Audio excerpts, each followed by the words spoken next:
La Comisión Cuarta del Senado de la República exigió que el Gobierno Nacional garantice la seguridad del personal de la salud, que está enfrentando en primera línea la pandemia del COVID-19, así como más recursos para los hospitales regionales. Ante el llamado, el ministro de Trabajo, Ángel Custodio Cabrera, insistió que, si bien antes de que se declarase la emergencia económica, los elementos de protección y bioseguridad no eran de obligatoriedad para las ARL, ahora estas están asumiendo parte de esos recursos. Antes de marzo 27 del 2020 no había obligatoriedad de entregar dotaciones por parte de las ARL.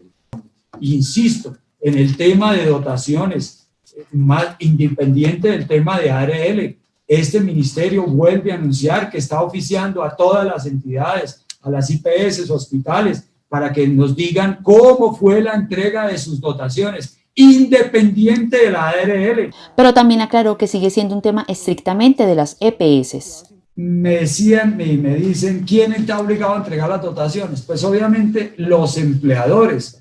Y en este momento, sobre todo las ESES públicas, hospitales públicos, pues la situación financiera de muchos de ellos no garantizan que entreguen las dotaciones. Por eso fue que tomamos esta decisión de que las ARLs ayudaran con esta situación.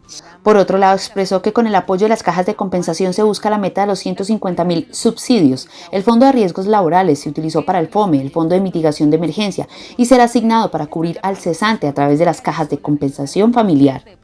Quienes no sean cubiertos por estos subsidios se trasladarán al Ministerio de Hacienda para que sean beneficiarios del beneficio de atención solidaria. Del Fondo de Riesgos Laborales, nosotros creamos otro decreto para pasar esa plata. El gobierno nos pidió el gobierno recogió, acuérdense, todos los fondos del país los recogió para efecto de atender la pandemia. Dentro de eso, el Fondo de Riesgos Laborales se utilizó para el FOME el 80%, y ahí parte de esos recursos pueden ser utilizados en los próximos días o más adelante para cubrir el cesante. Sobre el tema laboral, el senador Nicolás Pérez propuso que el Ministerio de Trabajo liberalice la economía, no por sectores, como se está haciendo actualmente, sino por edades. Argumentó que estudios internacionales demuestran que las personas menores de 50 años son menos vulnerables al COVID-19. Por su parte, senadores como Sami Merek y Carlos Abraham Jiménez advirtieron que los hospitales de las regiones no están recibiendo los recursos anunciados para afrontar adecuadamente la pandemia. Yo quisiera preguntarle, ¿qué le ha llegado al San Jorge y a la red hospitalaria Risaralda? Porque hasta hace 2 o 3 días estábamos todavía casi que esperando el resultado de sus anuncios. El senador Merek planteó la duda en la Comisión Cuarta sobre qué está pasando con los cerca de 4 billones de pesos mensuales que el gobierno les paga a las EPS por concepto de las UPC y parte de los cuales se utilizan en contratos con las IPS.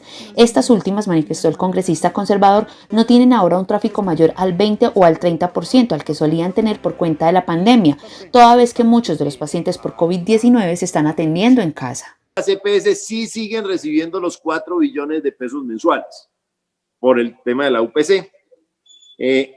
¿Hacia dónde van esos 4 billones? Si las facturas que tienen las IPS, los hospitales y las clínicas, con las EPS se reduce a casi el 20-30%, ¿qué pasa con ese recurso que no se ha reducido y que además el Estado se lo paga a las EPS de manera anticipada? El congresista dejó al descubierto una posible crisis económica en la salud similar a la que ocurre en el sistema financiero. Mi preocupación es porque yo creo que en este escenario, como suele suceder, las EPS son las grandes beneficiarias de todo este proceso de pandemia cuando deberían ser las responsables para resolverlo.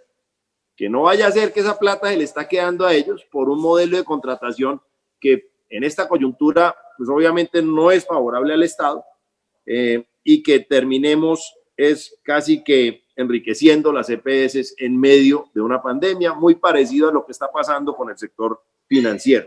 El Superintendente Nacional de Salud, Fabio Aristizábal, dijo que se les ha exigido a las EPS publiquen todos sus gastos, indicando a quién le han girado y basados en qué servicios han realizado los pagos. Hasta el momento, dijo el superintendente, se han verificado que el 92% de los recursos se han girado a IPS.